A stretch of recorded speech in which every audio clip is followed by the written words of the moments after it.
Hey, have you ever felt like you're just on the outside looking in when it comes to crypto rewards? Well, today we're diving into a really big change happening in the Story Protocol ecosystem.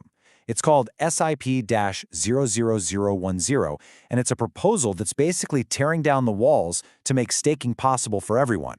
Let's get into how they're pulling it off. You know the feeling, right?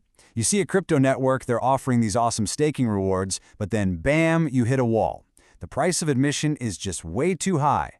And just like that, you're locked out from helping secure the network and, of course, earning those rewards. And that was exactly the problem on the Story protocol. If you wanted to get in on staking, you needed a pretty serious pile of their native IP token. And that, effectively, just slammed the door shut for the average person. Okay, so let's break it down. What were these barriers exactly? Before this new proposal, there were three major roadblocks standing in the way, and they pretty much made staking a game only for the whales, the folks with massive crypto holdings. First up was the minimum buy-in. To do anything, stake, unstake, or even just switch your stake to a different validator, you needed at least 1024 IP.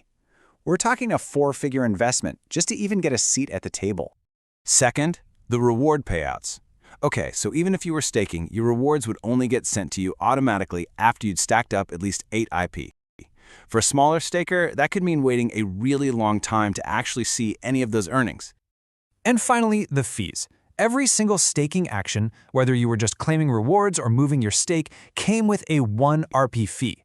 And look, when you're dealing with smaller amounts, those fees can really eat into your returns. It just discourages you from actively managing your stuff. But now, here comes the solution. Enter SIP-00010. It's a governance proposal that was specifically designed to just dismantle these barriers. So what is it really? Well, at its heart, SIP-00010 is a formal plan to tear down those exact walls we talked about. It targets the three biggest pain points: the minimum you need to get started, the amount you need before you get paid your rewards, and how much it costs to manage your stake. So let's get into the details, because this is where it gets good. This proposal introduces three massive changes that are going to completely reshape what it feels like to stake on Story. And just look at how dramatic these changes are. The minimum stake amount plummets from over 1,000 IP down to just 32. The reward threshold, it drops from 8 IP to a single IP, and the staking fee gets cut from 1 IP all the way down to just 0.1. We are talking about reductions of 90% or more pretty much across the board. The difference is absolutely night and day. Let's zoom in on that first change. The minimum stake amount isn't just being lowered a little bit, it's being slashed by a staggering 97%. This is a total game changer for getting more people involved. You can really see the sheer scale of the change right here. Just compare that old 1024 IP requirement to the new 32 IP. That massive barrier to entry, it's been pretty much demolished. All right, next up, the rewards. The auto-distribution threshold is dropping from 8 IP all the way down to 1 IP.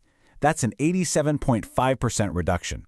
And what that really means is that stakers are going to see their rewards show up far more frequently. As you can see, instead of waiting for that tall bar of 8 IP to slowly accumulate, rewards are now going to be sent out as soon as you hit that much smaller 1 IP mark.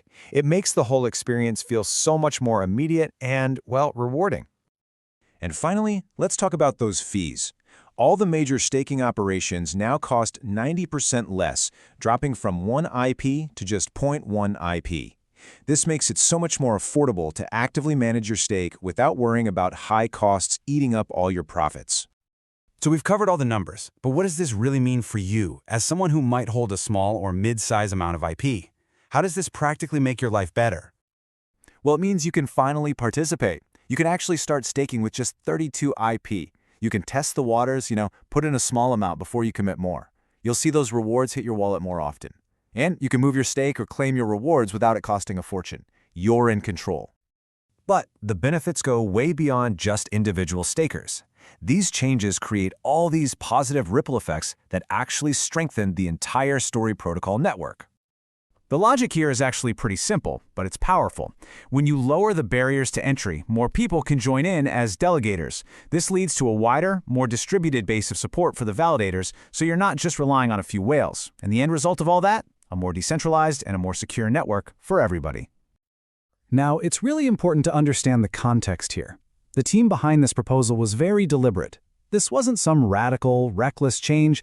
No, this is a careful and balanced first step. This quote from the proposal itself really says it all.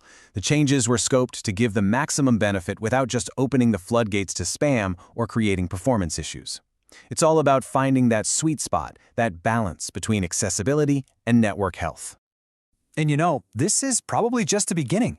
Advocates like Atlas Staking are already looking ahead. They're hoping that future upgrades might go even further. For instance, by removing the minimum for restaking rewards. That would let users compound their returns much more easily, which in turn makes the network even more secure. So, what's the big takeaway here? It's simple. SIP 10.010 is a massive win for the everyday user.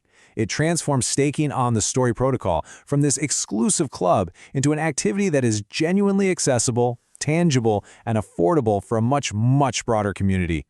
And that leaves us with a bigger question to think about. We're seeing this move toward inclusion on Story, but it really reflects a broader theme across the entire crypto space. So is this, making crypto truly accessible to everyone, is that the ultimate key to its long-term success and adoption? Definitely something to think about.